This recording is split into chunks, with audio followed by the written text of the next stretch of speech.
Daniel? I have questions about the other projects. Are they going to present those? We brought them all up at once, so. Okay, so I can. Yeah. So for the illicit connections drainage improvements, that's WW002. There isn't a lot of detail about where the project is happening, and it sort of seems I was going to give a short presentation about that too. Okay, so you're gonna do presentations on each. And then Mike will talk about the improvements to the wastewater pumping stations. So we'll move on to contract WW-002, which is the identifying and removing the illicit service connections to the city's drainage system. And the reason there's not a lot of details because we don't know where they are at this point. The city has several, or will be, having several contractors identify where these connections are using closed-circuit television inspections, smoke testing, dye testing, and most of the work, would be the contractor would be responsible for, developing a plan to remove the illicit service connection or these illicit connections, and most likely the work would be in streets or driveways. And we spoke to Mr. DeSantis in detail about how to approach this because it's kind of an unusual situation.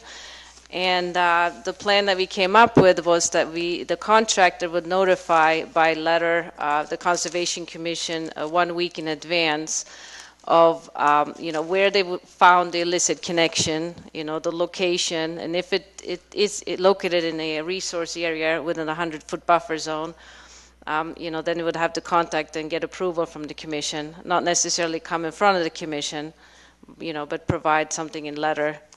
And then stating like how they would go about, removing, repairing the connection, and also the schedule of work. So that's why there's not a whole lot of detail in the notice of intent. Yeah, so I just have a few concerns about that process. Because we only meet monthly at the most, and the lead time for the notification listed was a week, which we don't really have any way of sort of approving anything as a commission in that time frame. So our sort of issuing an order of conditions here would sort of be a blanket order of conditions for the entire city of Revere, which I feel a little apprehensive about. So a couple questions that I have are, what happens if the work is in an ACEC or in and around a priority habitat area? And what if we have a problem? I guess Andy would be the one reviewing this week prior. I think I'm going to have to refer to Andy to see, what your that's thoughts the way I figured it worked, Daniel, is that I would approve it. Okay.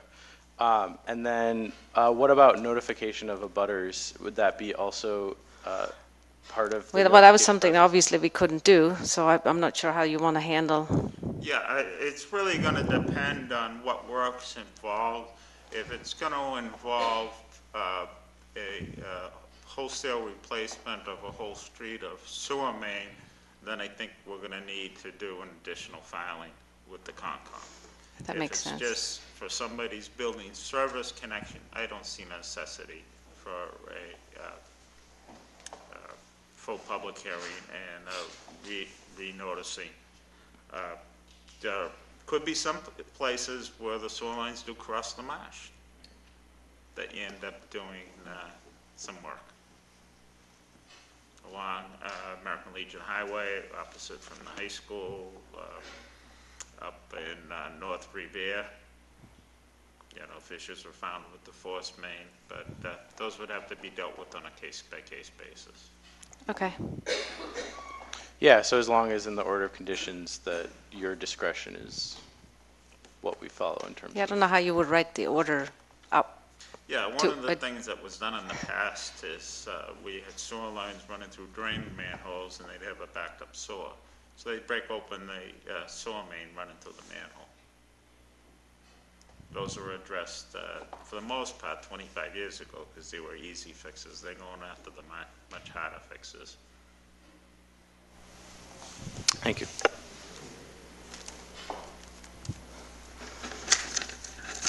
So moving on to the third contract, which is improvements to 4 existing wastewater pumping stations located in the north section of Revere. Yeah.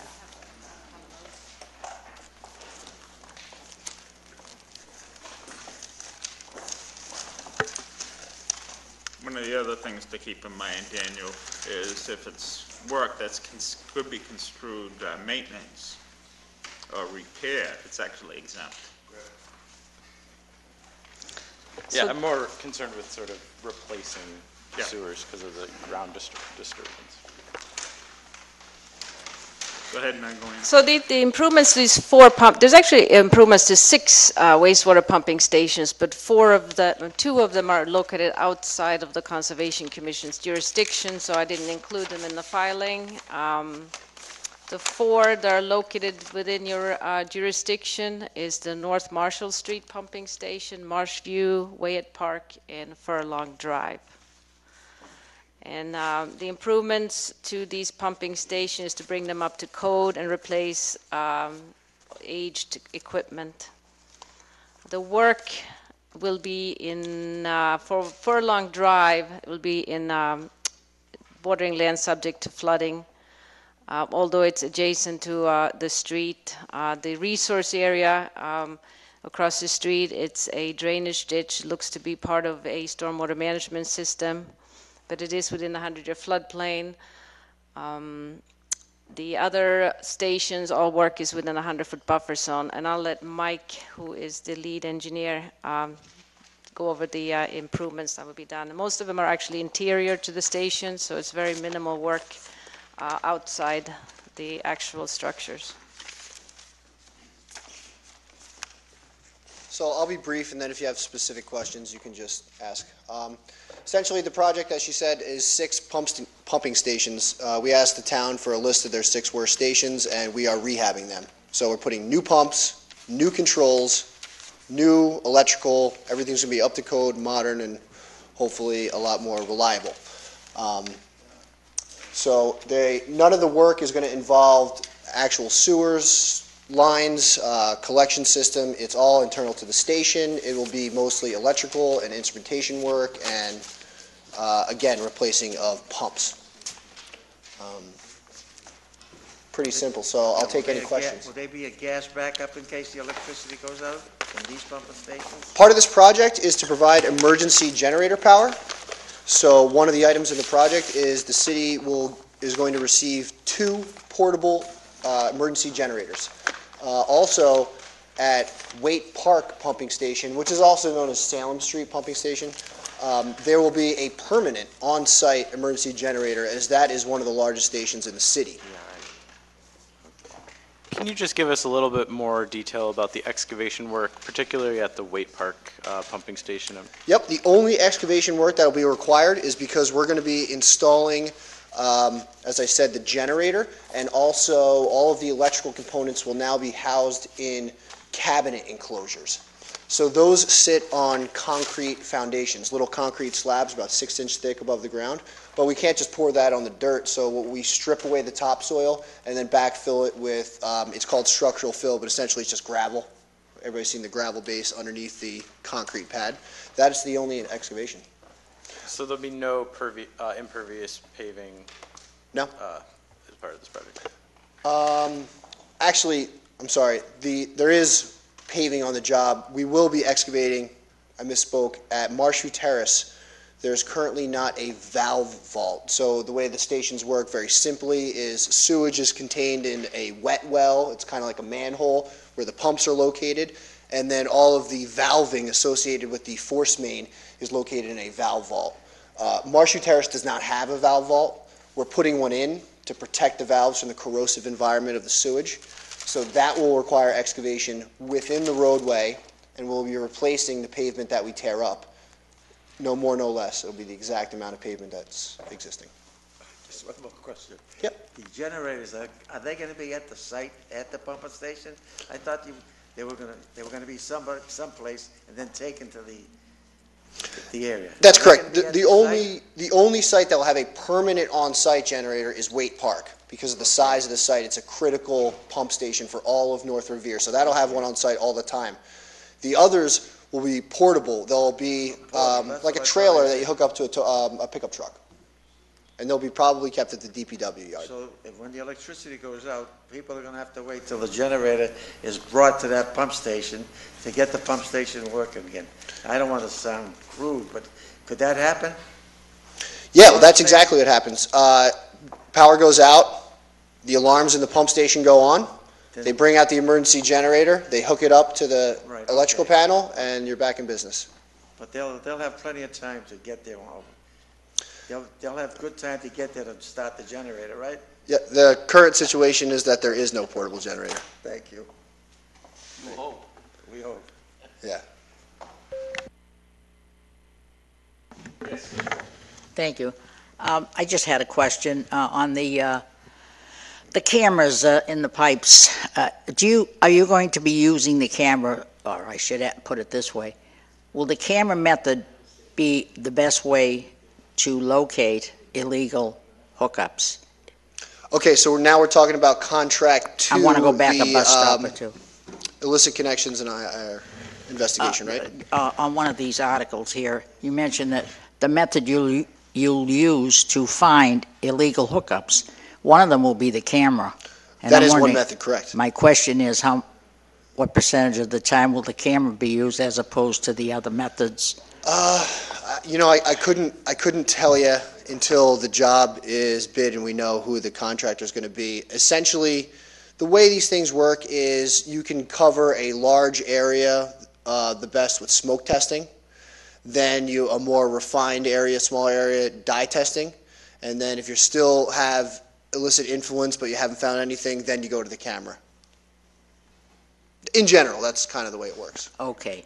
I did, you cleared it up because I saw that there were 2 or 3 methods of finding these illegal hookups. Yep. And the screen and the smoke and all that. But Correct. I'm just thinking, perhaps it's more often than not that the camera finds the problem.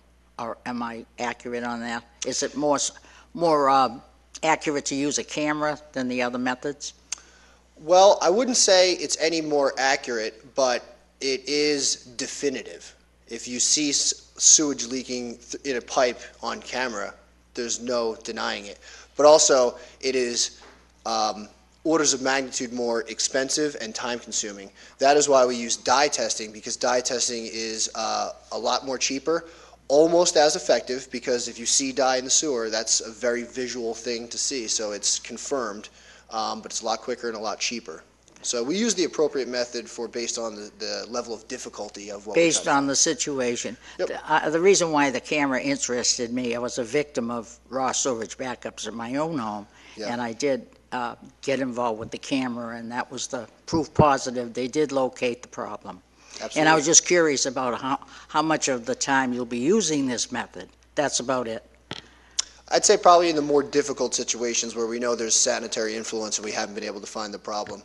In the case of a sewer backup, the camera is generally used to locate where the defect is and determine the method of repair, because you may not be able to line the pipe, you may not be able to cut out the roots or whatever it is, so you have to replace it. Whereas a lot of these times when we locate the defect, it's a direct connection, so we know we're going to be digging it up anyway. Thank you. You only use it in very intricate and difficult situations.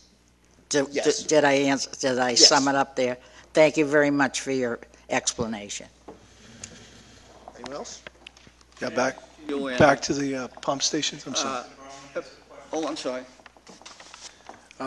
Under section 2.4, the ACEC paragraph, refer to map 21B, and according to the map 21B, Marshview Terrace Pump Station is located within the Remini Marsh ACEC, but you said, as mentioned, the pump station is located within the cul-de-sac and outside of wetland resource areas.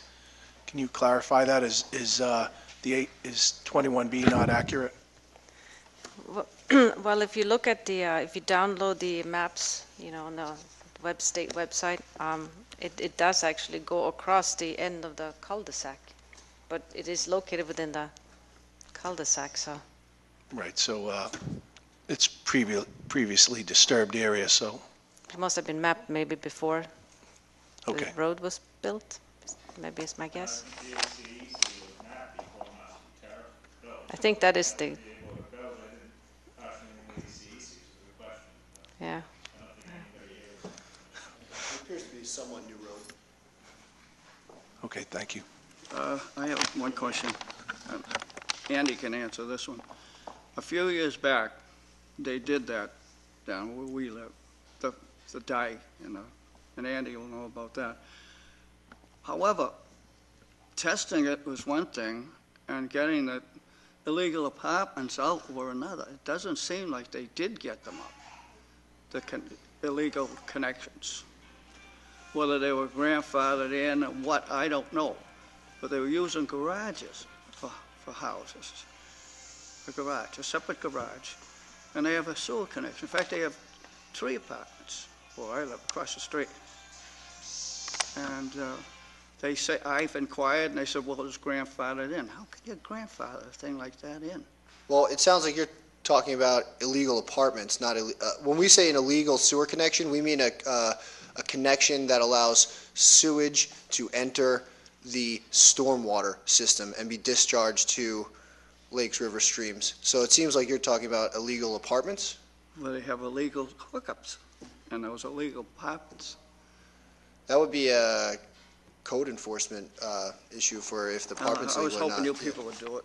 Yeah, no, Enforce it, but- that's such, unless they're connected to the drain that runs across the pine. Yeah, when we say illegal connection, we're strictly saying sewage allowed to migrate to surface waters. Well, it seems like there's a truck down there quite often trying to straighten that thing out across from my house, where they have the 3 different apartments. I mean, in a garage, upstairs, downstairs, in a house. And I see the truck over there from some company, and they're working on it. And they haven't been in the last couple of weeks, but previous to that, they were, so. I frankly don't know what went on about it. I don't know whether they enforced it or what, but they're still doing it, so. Anything else for the engineers? Anybody in the audience have any questions, like speak as a proponent? One question, is the Wade Park pumping station the largest one? Is that the one that's right back of Williamsburg Square? Yes. Yes, is that the condo complex? That's where I live, that's why, I thought it was that station. Correct. And, Which they're in and out of there all the time, so I can see where it needs yep, some work. yeah, that station services all of North Revere. All the sewage in North Revere goes there. Is there any chance, I don't know, maybe it's not part of this project, but the road back there is really horrible. It's all water pools there, it's just, that road is to access that pumping station. Yep. The dirt road. It's a mess. No, it's a paved road there, Mike. Oh, is it paved? Oh, okay. Yeah, from the street, Wake Park. It's all broken, there's lots of rocks now, there's lots of ruts, it's really. Yeah, I've been down there. We don't have any plans to improve the road, only the serviceability of the pump station. We are doing some site improvements. We're clearing and grubbing the fence line, all those vines and all the things that are causing like electrical problems. That's all going. Putting new fence gates on there. We're painting the building. We're trimming the bushes, trimming the trees that overhang and can cause damage to the power lines. It's very ugly though when you take all those shrubs and bushes away, it's very ugly. Yeah, no, we're not going to cut them all down. We're just going It's a to trim the ones We that drove down the other are. day. Everybody that comes just mows it right down to the ground. I live there, it happens all the time, a couple Yeah. of times a year, they just mow it right down. It's And ugly. all in the name of maintenance, right? Yeah, and access, and I understand there has to be access, but Yep. it's just, Well, any work that we do is going to be strictly to improve the reliability of the station. Yeah, meaning any vines that are growing on electrical services and things like that will be removed. The building at least will get a fresh coat of paint in the name of waterproofing, but, you know, I hope it spruces it up, you know. We like to improve the site and make it look better. Make it look like you've got your money's worth. thank you. No problem. Anybody else in the audience, sir? Yeah, we live on the lower end of Pearl Ave, which is up where Winter Parkway, like kind of like on the corner. Okay. And we get a lot of flooding, literally 4 feet of water in our basement. Okay. And it comes right out into the street from the marsh. And is any of these projects going to help with that flooding, offset it all? Unfortunately, I don't think so, because these three projects being presented are wastewater projects under Clean Water SRF. So Clean Water SRF is strictly deals with wastewater. So that sounds like a drainage issue. Yeah, none of the wastewater improvements here will affect or improve the drainage situation. And I just have a question for the panel. They did a study for the Oak Island Marsh flood impact. Have they ever done one for the Bell Island, or is there anyone we can contact to ask them to do the impact of the flooding from the Bell Isle Marsh? I'm not aware that anything's been done with Belle Isle Marsh. The only thing that's been done is, on the Winthrop side, they've done the boardwalk. But as far as flooding, I don't think they've really done anything. I know there's been some concerns up at Belle Isle Street about flooding. How often you get flooded there? Anytime it rains. So it is a rain issue, or? It's both. We're not so much impacted by the tide from the ocean. It's when the marsh fills up. And it can't get out. And it fills up. It fills my basement, and the sump pump is pumping the water back into my yard, and it's the cycle. But there are also times when the marsh actually floods our whole street. I could believe that. Like the high tides, a couple of days after Christmas that we had, I would have expected everything was flooded at that time. And it's not. Where do you live, on Winthrop Ave past Pearl? I'm sorry? You live on Winthrop Ave past Pearl? We live on Pearl. You live on Pearl? Okay, so the odd side of Pearl. We're on the even side. The even side. I was thinking the right side would be the odd side. Yeah, our backyard is the Bell Isle Marsh. It's Belle Isle Marsh, okay. I thought that was the odd side. We would contact them and look into, like they did with the Oak Island Marsh, about the flooding impact. Is there anyone that? You could talk to the city planner, Frank Stringy, to see if they're working on it. The other people you might want to talk to is, have you had any contact with the Friends of Belle Isle Marsh? No. Yeah, there is an organization, if you Google the Friends of Belle Isle Marsh. But there were some areas that had been filled over time. At the end of Summer Street, there actually used to be a radio station there. Years and years ago. I grew up at the corner of Crescent Ave and Summer Street. So I'm very familiar with the area. Yeah, at the top of the hill. Yeah. Yeah. As you come down, when the impact is, sometimes you can't get out of, Because of street water flooding. And it was just annoying because when they redid Short Beach, they had talked about putting some sort of, like basins, or when they repaved behind that second wall, they had talked about putting something to help alleviate all that excess water, and no one ever did anything about it, and then they just paved over the whole road. So we knew that they weren't going to come back and dig it up to put something else in there. Once they did that. Yeah, I talked to the city planner, maybe the superintendent of public works, see if they can take a look. You're probably going to have to live with some water, but at least if they can make sure everything's clean and getting out of there and the water can get to catch basins, that shouldn't take too much. It doesn't work, that water would be sitting in there for hours up for an extended period of time. That water would be sitting there for a long time. That'd be very bad.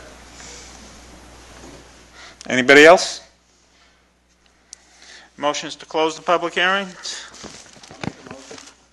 I second it. Motion by Joe James to close public hearings and issue an order. I so move, Mr. Chairman, that ought to be issued. Well, Joe already Oh, moved, I'm sorry. and Joe Lavelle second.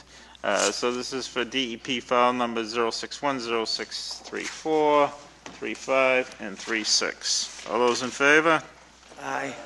Any opposed?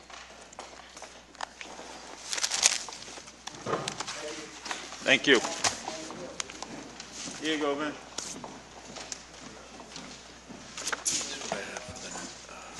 Northern Strand. Okay. Thank you. Okay, the next item on the agenda is a public meeting request for determination of applicability for Northern Strand Community Trail rails. to Trails project in North Revere.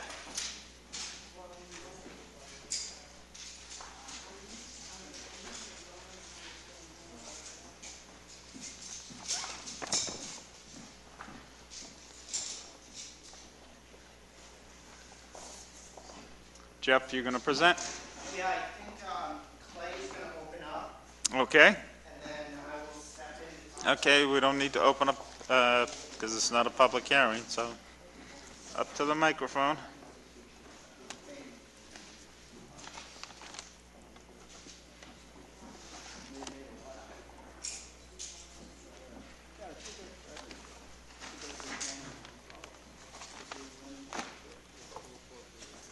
Hey Clay, introduce yourself. Good evening, I'm Clay Larson from Malden, Massachusetts. I'm the project manager for the nonprofit Bike to the Sea, I've been an advocate for the Northern Strand Community Trail for going on 20 years. And thanks for having us this afternoon. I want to introduce Jeff Malloy, our wetlands permitting professional, and Steve Winslow, who's the founder of Bike to the Sea, who's also our legal representative, done a lot of the lease development and contract negotiations and so on. And I wanted to give you a brief history of the project and kind of give you a status update. I spoke with you, I appreciate you coming out for the site visit, but I want to do it sort of on the record. And then Jeff Malloy will talk about the permitting and the wetland jurisdictional issues. As I said, the bike path has been under development for 20 years. About 4 years ago, the MBTA surplused the Saugus Branch Railroad Corridor. They decided they weren't going to ever build a train track and a new train system in the near future. So they created a lease that the cities and towns along the trail could adopt. That would be for 99 years and develop a rail trail.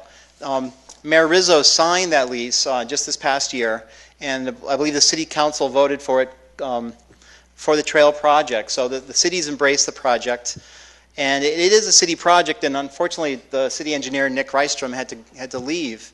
But he is a signatory on the permitting package, and he's very involved. And also Kate Blackford from the Community Development Office. So, Bike to Sea is working with the city to make this happen. There is sections of the trail have been built. Everett has built about a mile. There's 3.5 miles that have been built in Malden.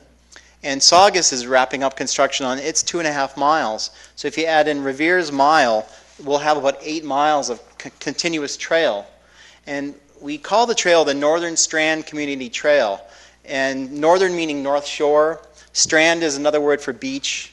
You might have heard of the old Strand Theater. And it's supposed to inspire a connection to the Charles River Esplanade and the Emerald Necklace in Boston. So we're trying to sort of wrap this into Boston's history.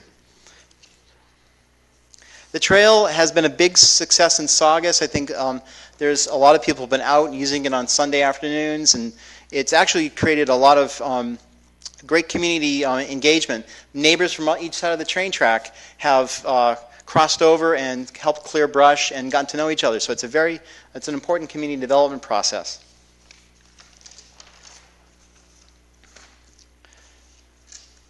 Project funding.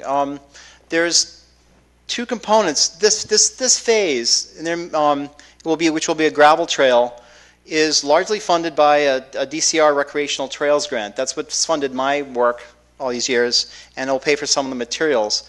But some of the funding actually comes out of the value of the steel in the railroad tracks. And that's actually harvested and cut into 40-foot lengths.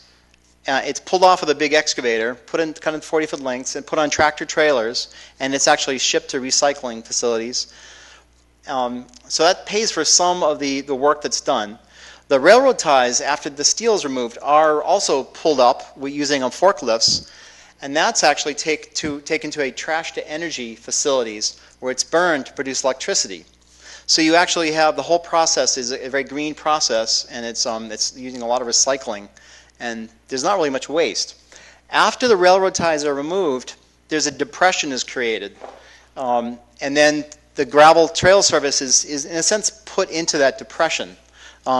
Depending on the thickness, it will come up above that depression. But we'll talk more about that during the regulatory aspect of this. Again, the trail will be 10 foot wide. The equipment that's going to put it down is a rock spreader that's only can work to about 10 feet wide. And it'll be a 3/4 inch minus aggregate. That's our proposed trail surface at this time. And a couple of thoughts about safety and current use of, right now the area is a no man's land. Neighbors probably enjoy it to go look at birds and walk their dogs and so on. So this will turn a no man's land into a recreational facility, but we imagine it as continuing to be very natural environment. We don't, it'll, you know, in Malden's very urbanized, that'll be a very different aspect. So we really don't see, I mean, it's a pretty simple project in Revere, really. It's just a simple gravel trail. And currently there are ATV and dirt bikes using the area, and there is some dumping. And we, part of the project will be installing barricades and boulders to limit vehicles so they can't dump in there, and also to reduce and make feel very uncomfortable and unwelcome the motorized vehicles. Like we'll put up no motorized vehicle signs. It's hard to keep dirt bikes out because they can get through anything a person can get through. So,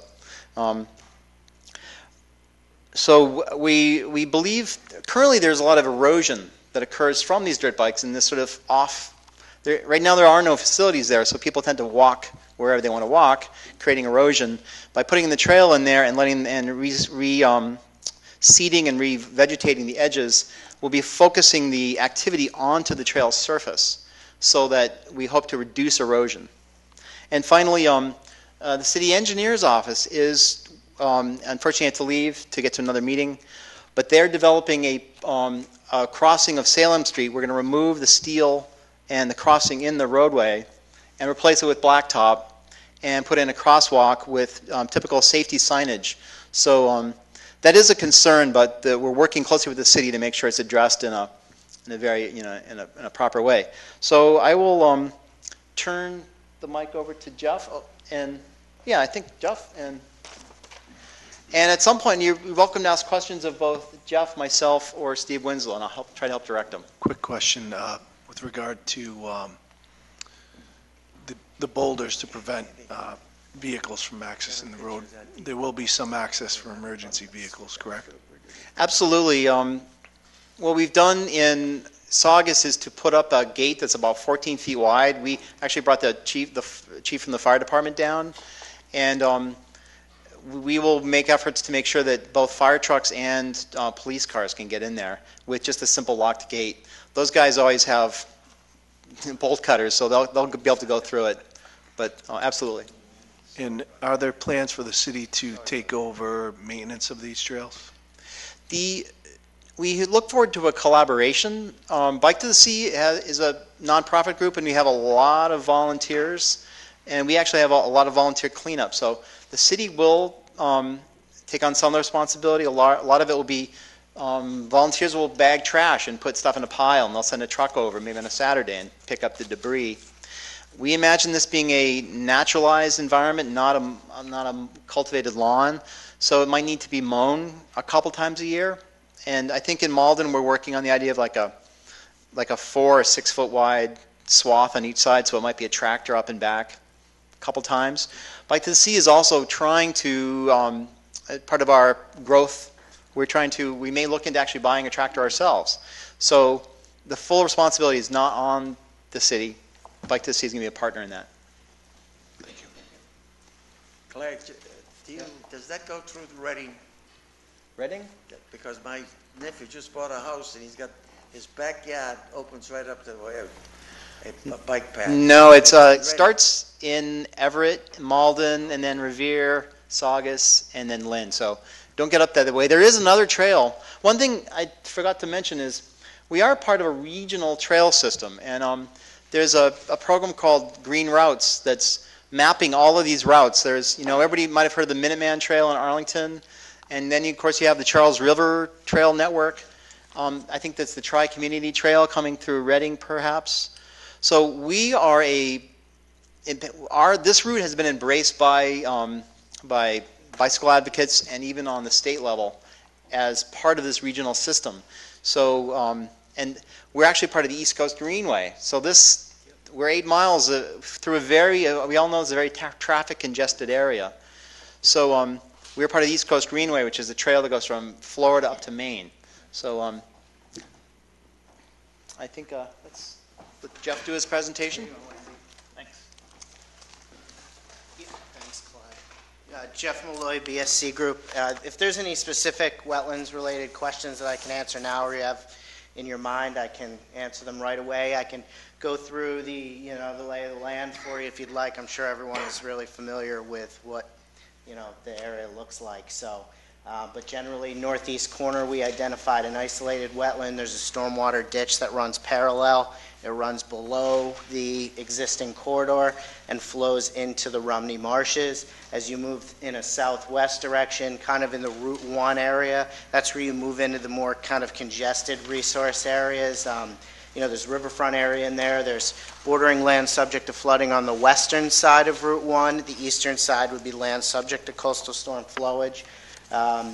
Basically the entire project is within buffer zone, being right up against the Rumney Marsh. So, but going to minimize disturbance as much as possible. You'll notice in the application package that the project is going to be designed to follow DEP's management guidelines for development of these types of trails. The idea is to minimize as much as possible land disturbance just because of what could be below the rail. And then, the existing or the proposed pathway surface is what's going to kind of serve as a cap for the trail. So, without, just take questions if you have them regarding jurisdiction. Yeah, so is the isolated wetland an Army Corps jurisdictional wetland?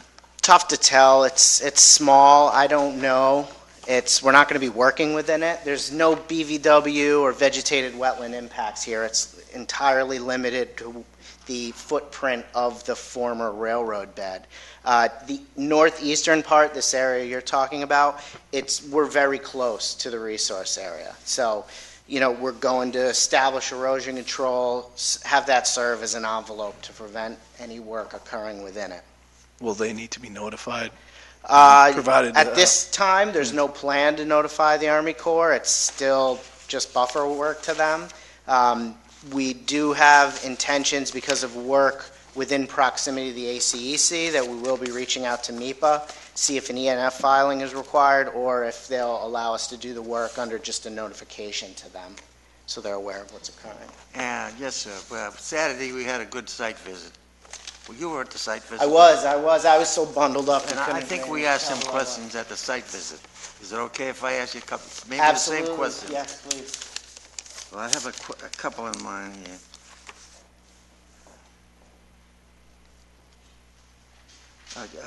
Let me start with, is there any consideration planned to safeguard equipment or material stored on the work site? I think that's probably a question for Clay. He's more familiar Okay. with the generalized protocol. For vandalism or even for people going stealing the stock that's there? You mean the like the steel that comes out of the track? The steel and the ties and... Yep. That is an ongoing problem. People, once they see the contractor working, they're like, oh, free stuff. They try to block entrances with the equipment. Right. They do whatever they can. They're used to it. They accept a certain amount of loss. Okay. One of the key things is to get it done fast and get the steel out of there. Get it out of there. Part of the agreement is that they want to be able to go through the stem to stern and pull all the steel right off the bat and just get it loaded up and onto trucks and out. And that's, in a sense, what funds the work.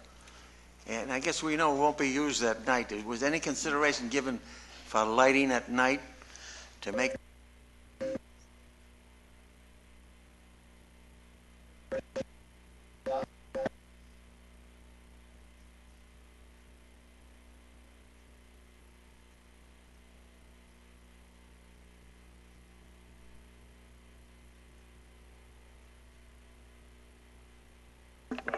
Thanks. It's not.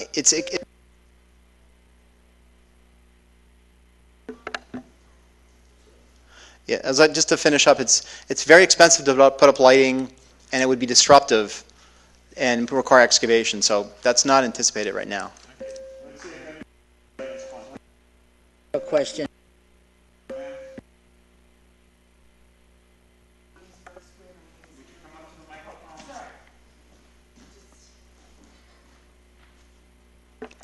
I'm actually in a butter. My name is Anne Marie Givino. I live at Williamsburg Square, and I know exactly where you're talking about. I moved to this area about 15 years ago, and actually, I know this has been in the works for a really long time. There's been a desire to have a walking path. I think it's a great idea. It's just that our houses are very, very close to those railroad tracks. I was just wondering if you know, what discussion you've had about privacy and things like that. I mean, my deck is, you know, as close as that door practically to the railroad tracks. There's not a lot of space between the tracks and our back doors. So I'm not opposed. I just wanted to know what you've thought about sort of privacy and, you know, creating some barrier between the walking trail and us. I know I'm on the board also of the condo association. I know that's going to be the question. Andy, what street do you live on, miss? I'm sorry. What street do you live on?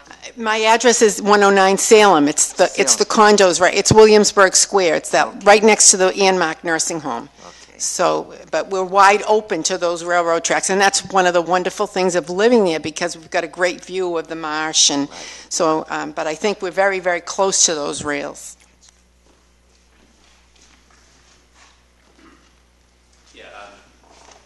Introduce yourself, Steve. Steve Winslow from Malden, one of the founders of Bike to the Sea. Thanks for having us. I know, I mean, one of the things I suggest is, and we will certainly work with the residents of the condos there. You know, you look at the stretch in Saugus, people's backyards are right there. They haven't felt the need to do fencing or anything like that. So it is the type of thing, I mean, I know it's the tension. If we put a barrier up, then you might not have the view. And so we will work on that as appropriately with the residents. I mean, it is actually an area where, you know, if you let it grow, that it'll be a natural barrier. So I know residents generally like to keep it mowed to have the view. So so we will certainly, you know, like to work with the residents. That is, you know, we're very much aware that's a sensitivity there. I know, you know, there's certainly 3 condo units there that have that. I mean, there's also how many more units that will have better access. So I think we've seen. I know Ginny Mullen, our Revere board member, has really been enjoying the Saugus stretch. So maybe Ginny will come up and talk about that as what she views as what's happening with neighbors in Saugus. You're using that.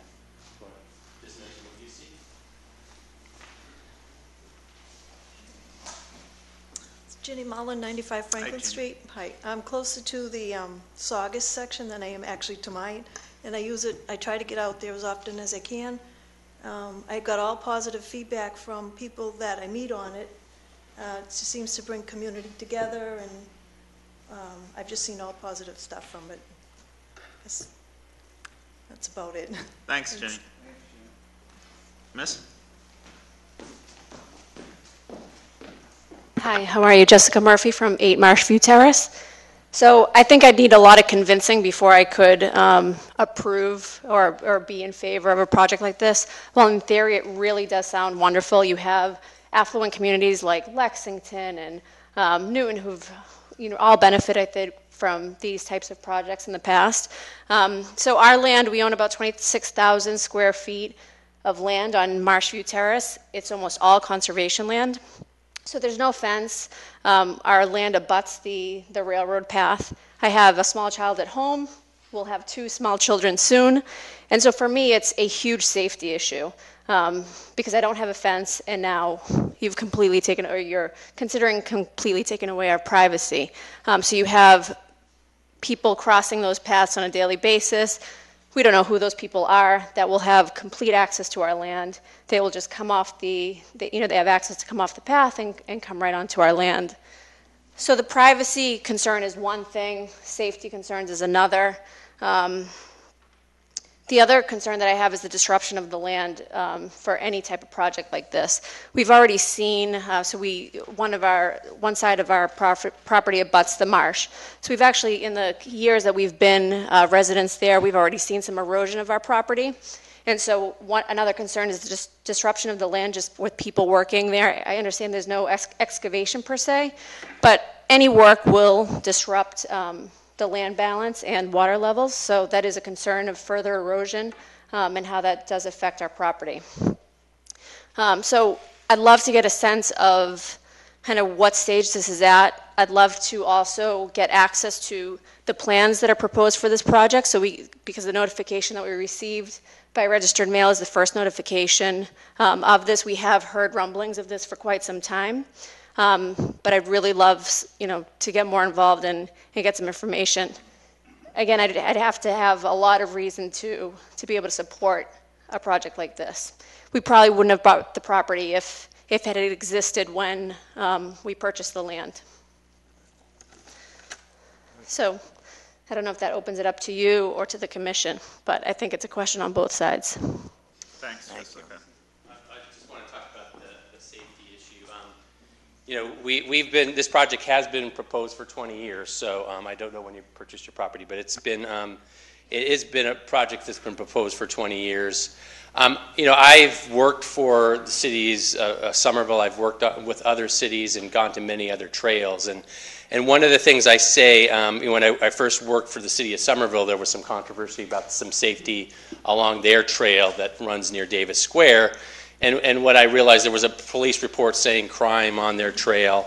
And I talked to the police chief and got the information. And one of the things I realized is that, crime doesn't happen on trails. It happens in neighborhoods. And if right now you feel safe, you'll feel safe in the future. It's primarily going to be your neighbors using this trail. So I can't say, I say trails are neither plague nor panacea, that they don't substantially change actually, from what I've heard is, we also have some board members who lived along the Minuteman Trail in Arlington before that was built, which was an overgrown area that had seedy things happening there. I know under Route 1 right now there's a lot of graffiti going up there. The trail in Arlington really improved that whole area, so we see this as a benefit. The studies that are out there generally that property values increase. So I think the safety issue, I appreciate that as a concern, but I think it's come up in almost every other trail development. And as Ginny has said, that people in Saugus just love this thing. So just walk up there, you can see the great benefit of it. So I don't think that that's legitimate, and I'll let Jeff or Clay address the erosion type of thing for construction. So. Tony? Good evening. Tony Chanka, 13 Clifton Street, Revere. My property, it's rid of my sons. I live with my son now, and we abut it. And the trail, half our house is in Saugus, the other half is in Revere, so they're already behind us. And it came out beautiful. It's wonderful. We come out our back gate with the grandchildren. We walk down to the playground in Saugus Center. We walk back. We see people with bikes and other children.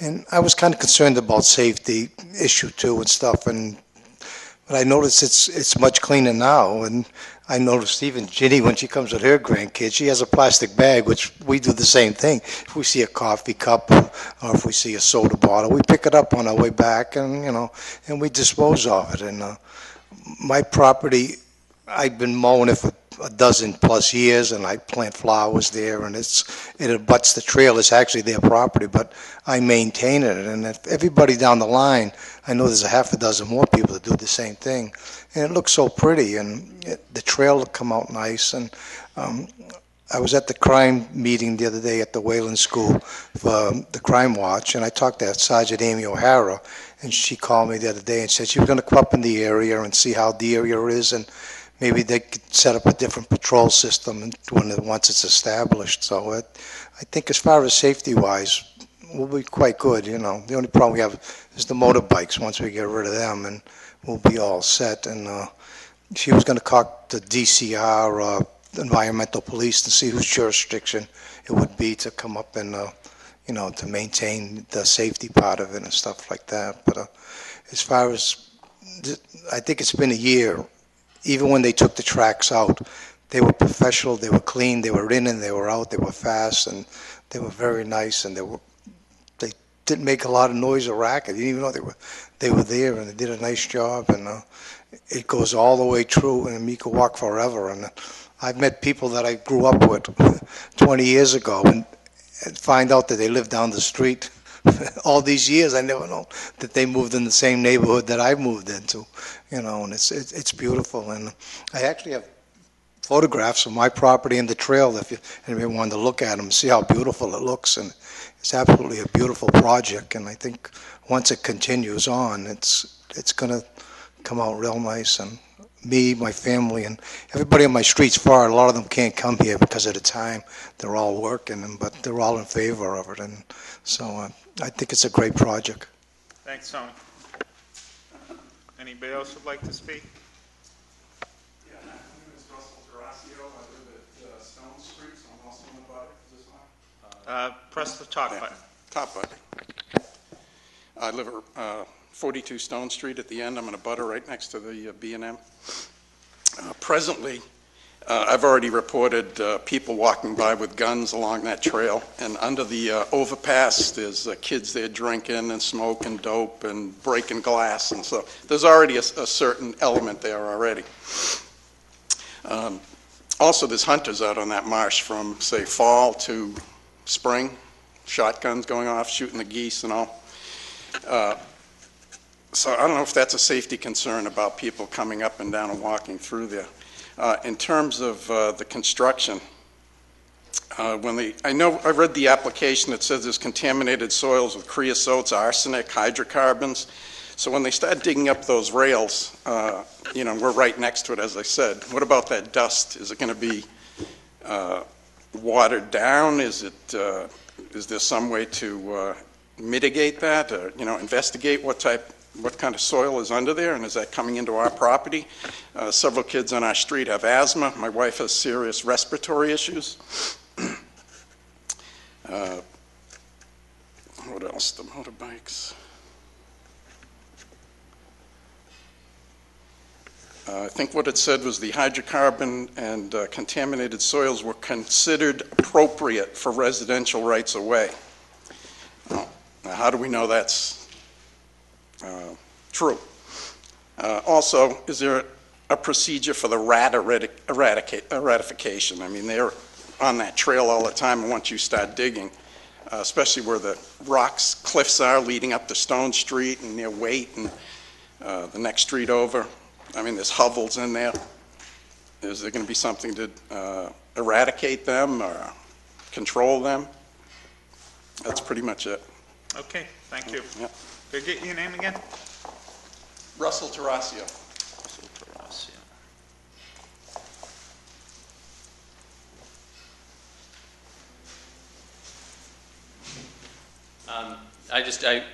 I just want to talk about the concern about contaminated soils. Before I worked for 10 years at the State Department of Environmental Protection. 9 of those years I was involved with the waste site cleanup program. So I was involved in helping to write this state policy.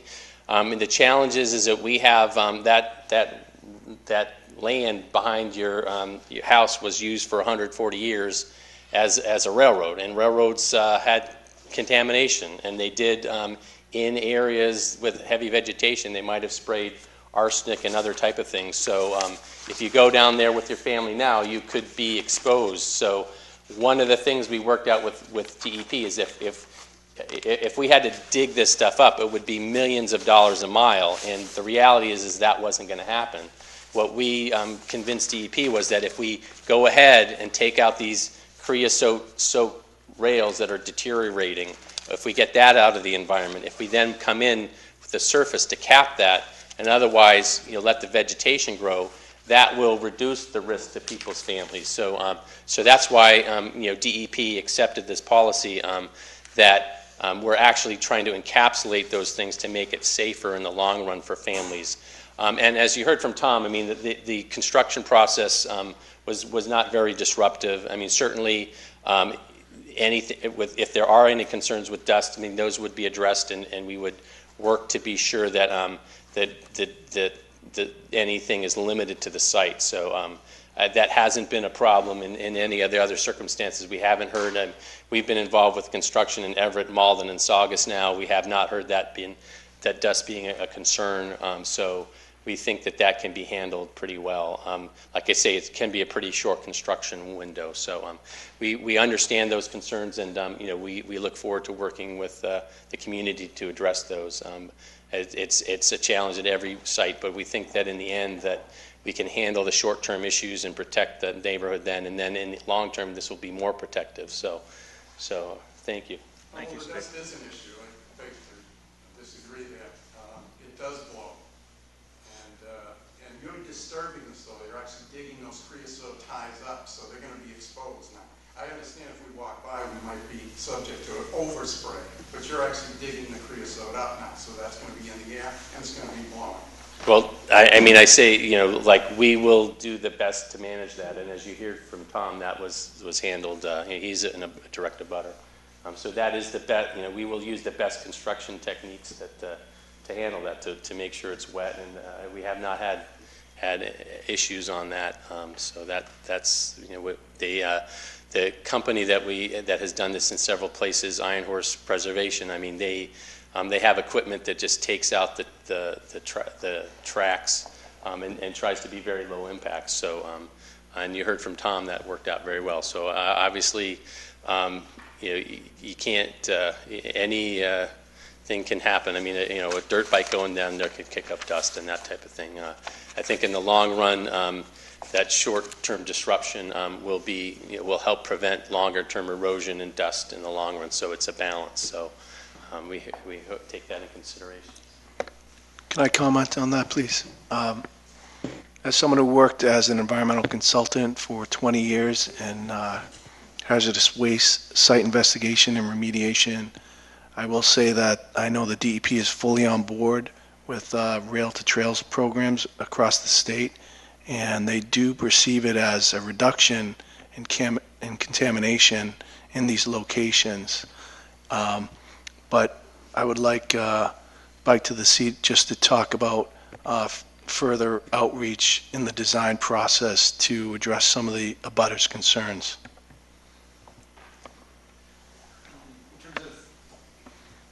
Keeping them involved in the design and getting their feedback. Absolutely. We as we did send a notice to all the abutters when we put the notice in the paper, but we will continue as a nonprofit to get to know people on the trail. Like I'm just getting to know Tony recently, and this is an important concern to us. And I'd add a couple of construction details. During the construction process, the ties are bundled up into cubes and they're put on tractor trailers very quickly, and then the whole thing is covered with tarps. And again, we will be dressing the trail edge. During the construction process, it's really down to about a 16-foot, or the ties are about 8 feet wide.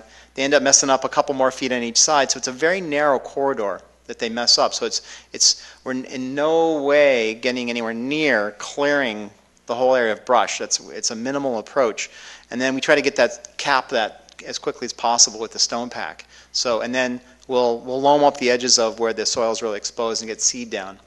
So, and I hear what you're saying. We will develop a program probably to put up flyers and to make people aware of when we're doing the project, so they can do things like close windows and just add their own personal precaution. Again, like Iron Horse does have watering equipment. So, and I was on the job site daily, and I was impressed by how there was virtually no stormwater runoff because all the water soaks into the ground, and there's very little dust disruption. So I know it's a concern, especially in an exposed area, but the key is getting it done quickly. Thanks. So would you provide a notification to abutters prior to the work being done with additional details on what specific? Absolutely. We would be happy to work with the Conservation Commission with all the suggestions you feel are appropriate for that. So, yeah, I think we don't have a start date right now. So I think that we would make sure we notify people before then, and and we'll keep the public generally informed. We do that through both newsprint, and we would probably do some sort of flyering. Thanks. Well, this gentleman over here said that if a dirt bike goes by, it raises dust. However, you're actually bringing some sort of steam shovel or front-end loader, lifting those creosote, which are treated with arsenic and hydrocarbons and everything. That's going to be now exposed to the air. So that's the dust that can come on and sit on our decks and sit on our bird feeders and our gazebos and our streets. I do. I mean, the other thing, when I worked for the city of Somerville, I was involved in overseeing park construction, and in one of our parks, Somerville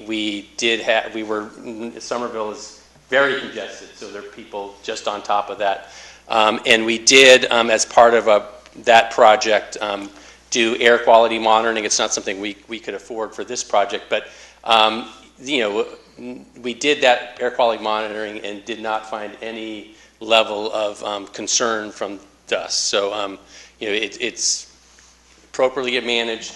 The dust are heavy particles that will settle out pretty quickly, so that, like I say, in that instance, neighbors raised a similar concern, found, our air monitoring found no impact. So, that it is a concern that's been raised in other issues, in other circumstances, but, appropriate management to, keep soils wet, limit the area you're working in, and then, dust is generally heavier, and that was, EPA approved monitoring that showed that there was not any dust migrating off the site. So, in other circumstances, I mean, that was a former railroad location that was being built as a future part of the Somerville Trail. So, again, air monitoring in other situations has shown that the concern is, was not found by that type of air quality monitoring. So. And those are also creosote tires and all that. That was petroleum, hydrocarbons, but there was not a finding that there was any dust impacts or anything like that. So, Andy, I have a question. I hope this gentleman has eased the concerns of the abutters that are presently in the room, and I'm concerned for your concern. However, if you could return to the mic, please. What's the will of the commission on this matter? I just had a question for this gentleman. Okay. Do you anticipate the timeline to start and finish this project if and when we approve of it? Right now, we've applied for funding for that would put us on a schedule to start in April of 2014. So we're not talking. So we would have. I mean, we'd be more than happy to work with Councilor Patch and have a community meeting to follow up on some of these issues. I mean, I think these are not necessarily related to the jurisdictional issues of the Conservation Commission. That's what I was thinking, Steve. So, same thing, although they could be tied to jurisdictional issues. We'd be more than happy. That's why I'm trying to get an opinion of the will of the commission. We're going to move forward with this. I move that we issue an order of conditions. Have you got There's no order of conditions, Benny. It's a determination. I motion for negative determination with conditions. There's no provision for conditions on a negative determination of applicability. Okay. Excuse me? Forget it. Forget what I said. It's either a positive determination that you can have conditions on it, but I don't see a provision for conditions on a negative determination. I think you can issue a condition, a negative determination with conditions for inspection to confirm that erosion controls. And I'll add as well that a stormwater pollution prevention plan has been prepared for the project per se, the large project. It was implemented through Saugus. It will be the same SWIP will be implemented through Revere as well. So weekly inspections are occurring as part of that. We could be submitting those inspection reports to the commission as they occur. They're weekly inspection reports. I'm sure Bike to the Sea wouldn't have any issues with that. So that's one option as well. Can issue conditions on negative determination? No, Yeah, the city. I understand that, Steve. Ultimately, it's the city engineer and the mayor who can respond to it. Ultimately, the neighbors, they will have that avenue if there are other issues. We're not the... Yeah, I've actually been the receipt of negative determination from the city of Boston on projects that I've been involved with a condition that an inspection be conducted after 1 year to confirm that Okay, all right. I'll the believe negative you. determination remains in Yeah, we don't effect. do these Yeah, and too again, often. Clay is on site. We're daily. speaking. Please sit down. Oh, sorry. Are there other conditions that we can impose? Well, Jim had suggested a couple of conditions. He said proponent to provide further design of erosion control BMPs and make available for Concom review. Erosion sedimentation BMPs to be inspected after 1 year to ensure protection of adjacent resource areas.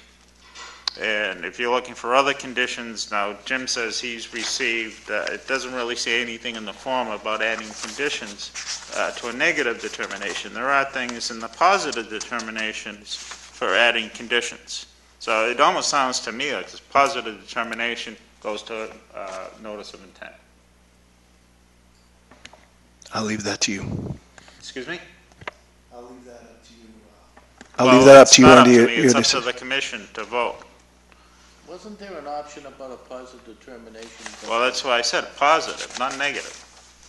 But also that the work is to be done to necessitate an order of conditions. That would be a positive. If necessitates, you can have a positive without requiring an order of conditions. Andy? Mr. Chairman, why don't we just close the hearing? Is that what we're looking for? It's not a hearing, it's just a meeting. We Then don't have public hearings for a request for determination. Then I'll just motion for a negative determination with no conditions. Determination is a limited project. Okay, no, all right. Yeah, that's originally what I wrote it as, limited project 310 CMR 10.53, subsection 6, construction and rehabilitation of a bike path. It is listed in 310 CMR 10. That is eligible as a limited project. And I would go along with that. Are you looking for a motion to go along with it? Yes. I make the motion that we go along with it. I think that the area described in the request is subject to protection under the Act, which I think we believe it is. Since the work therein described therein meets the requirements of the following exemption as specified in the Act and the regulations, no notice of intent is required. Limited project, 310 CMR, 10.53, paragraph 6, construction and rehabilitation of bike paths. So you're making a motion. Do we have a second? I so move, Mr. Chairman. I second. All those in favor? Aye. Any opposed? Voted in favor.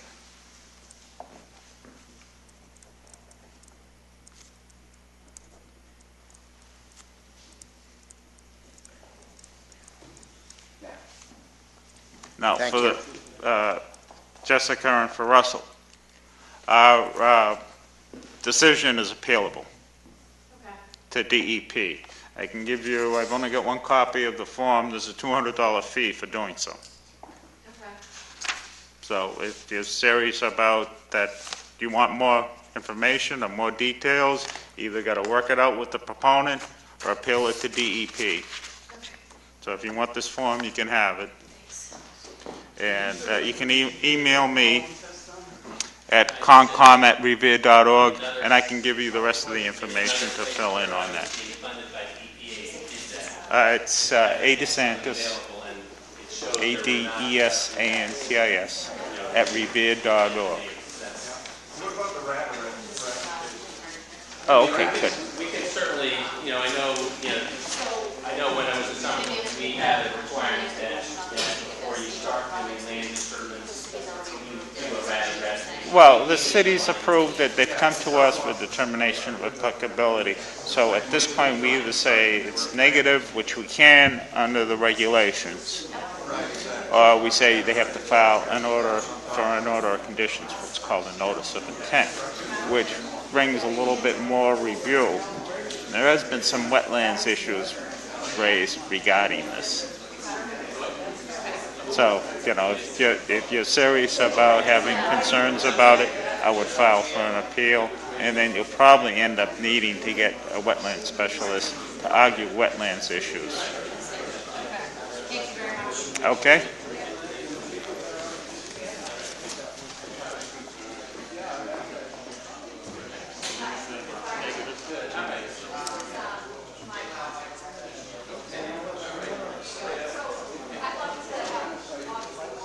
Okay, we have other business. We need, would you move your discussions to the outside, please? Steve, Clyde? Steve? Steve, would you move your discussion outside, please? Thank you.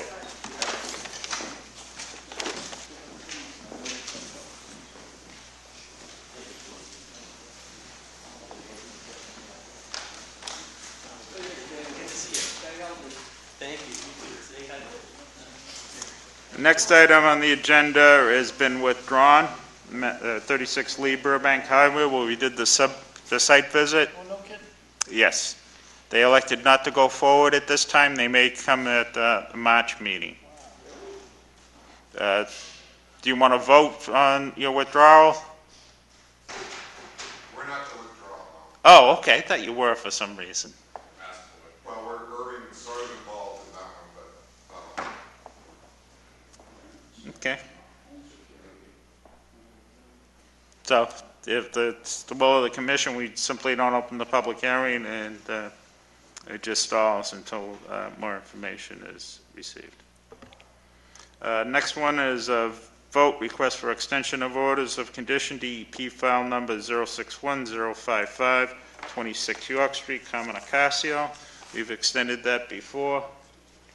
If there's no objections, and I get a motion to extend? Extend. Do I have a second? Second. Daniel.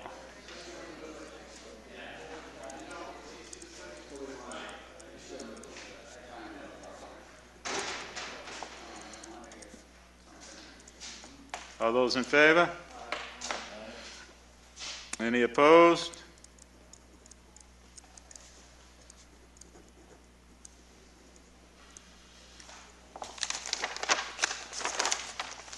So voted.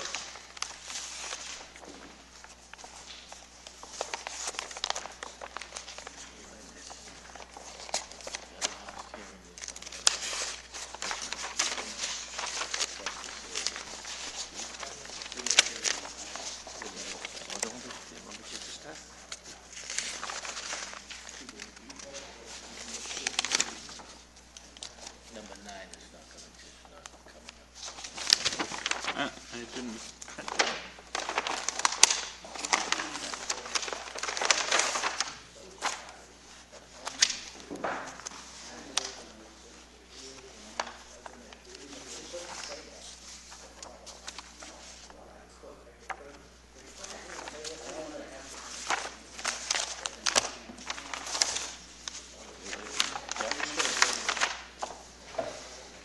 Okay, this is the extension.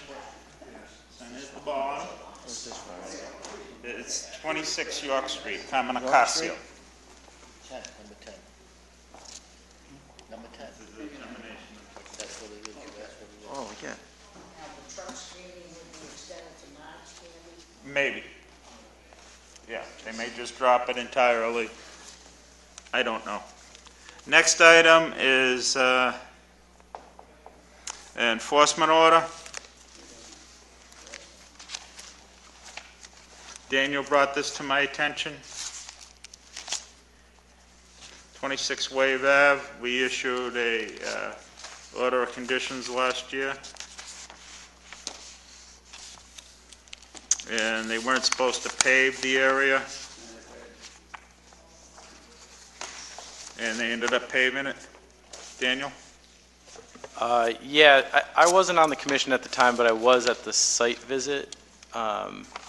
And they were sort of putting up This is on Wave Avenue. They were putting like the timber frame to fill in to flatten their yard, and they're putting a fence up, and they were planning to pave, and they were told that they couldn't use, they had to use a pervious paving material, and that was written in the order of conditions, and I witnessed Andy telling them that in person, and they paved the entire lawn that they were working on in violation of their order of conditions. I don't know what the procedure is for enforcement. Yeah, you actually send them a form of an enforcement order, and I can find them too. So a motion to issue enforcement? You make a motion, Joe? And I second. Do we make them fix the issue? Well, what I'll do is I'll tell them appear at the next meeting. Okay. Yeah, they're not in, it's the enforcement order goes out to them, they're not in compliance with the order they were given, and to appear. Okay. All those in favor? Aye. Any opposed? Okay, the last thing on the agenda is a minor amendment to the order of conditions, DEP file number 0610-612, Irving Oil, request by Irving Oil to remove time restrictions, condition 41. This doesn't take a public hearing or anything because it's a minor amendment. I just wanted to get a will of the commission on it. Was included in your package. Gentlemen are here from Irving Oil. You want to come up and speak?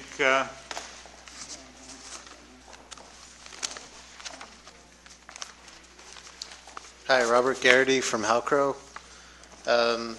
Currently, the order of conditions states that no work shall be performed below high water between February 15th and June 30th. Currently, the project is in progress, and all of the work below high water on the three main structures has been completed at this point. However, there are some areas which have not been completed, and this involves the installation of 6 steel pipe piles for a catwalk extension.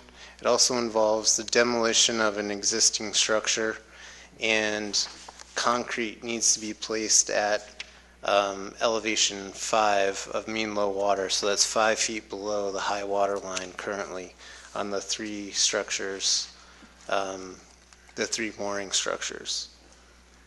And we're looking for an amendment to this to allow work to continue between February 15th and June 30th. Go ahead, Joe. A little more detail on what has to be demolished? Yes. Currently, there's an existing dolphin structure that's a mooring structure. Were you with us when we walked out? Was it last year, the year before now? Walked out So, on the wharf. basically, this is the pier. You can pass this around if you like. What we have is 3 structures are going in, which are mooring structures for barges. And there's an existing structure that's located in this location, which is a mooring structure which has been compromised. It's basically an old structure that the support piles are corroding, and it needs to be removed for safety purposes. So this structure cannot be removed until these structures are completed. And at this point, all of the piles for these 3 structures have been installed. However, the removal of this structure will create basically no access to handle mooring lines for the shipping, and the ships will have to put this catwalk in, and that can only happen after these structures have been completed. So this catwalk is 6 steel piles that need to be installed. It's work that's been approved, Joe. It's just, Right. was a You condition. know, I didn't, when he said demolition, I'm thinking of a bulkhead or something that had to be, if we're talking about dolphins, they only have to be pulled up, right? Yeah, basically, it's a, if you look at a cross-section, Yeah, but it's no change from the work we approved. It's just a change in timing. Right. yeah, There's a correspondence from District Division of Marine Fisheries, the state agency who originally required the time of year restriction, and they stated that they have no problem with the proposal. However, they recommend that the in-water work is contained with bottom-weighted silt curtains or other methods of containment to prevent any turbidity and debris from reaching adjacent habitats. So I would motion to accept the removal of the time of year restrictions under the condition that you install silt curtains as recommended by DMF. yes, that is acceptable to us. The only thing we'd request is that the silk curtains are contained to the area of work. So if we're installing the piles in that location, the silk curtains would be contained to the area surrounding the pile rather than the whole entire pier. Yeah, I think that's fine. I think that was the intent of the recommendation. Right, and that's typical. Yes. Do we have a second? All those in favor? Well, any discussion? Did you have another question, Daniel? No, as long as that additional condition can Okay. be added, I think it's fine. All those in favor? Any opposed? So voted. Motion to adjourn? Second.